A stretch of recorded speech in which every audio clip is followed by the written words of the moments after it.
दूसरी जानिब opposition leader ने भी कहा, उन्होंने कहा कि अदालती हुक्म के बावजूद बानी पीटीआई से मिलने नहीं दिया जा रहा। अडयाला जेल में तौहीन अदालत हो रही है। कायद हिज़्ब इख्तिलाफ उमर अयूब ने कहा कि जेल हुक्काम ने कहा अंडरटेकिंग चाहिए, कोई सियासी बात नहीं करेंगे।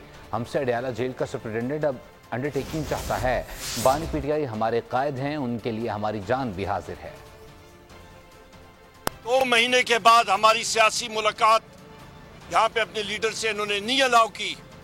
वो के कोर्ट में यहाँ पे ऑर्डर्स हुए हुए इस्लामाबाद हाई कोर्ट के, कंटेम्प्ट ऑफ कोर्ट हो रहा है। जेल हुकाम ने और जेल मुलाजमों ने बात की कि जी अंडरटेकिंग चाहिए कि हम लोग कोई सियासी बात नहीं करेंगे। हमसे अडयाला जेल का या सुपरिटेंडेंट ये अंडरटेकिंग चाहता है।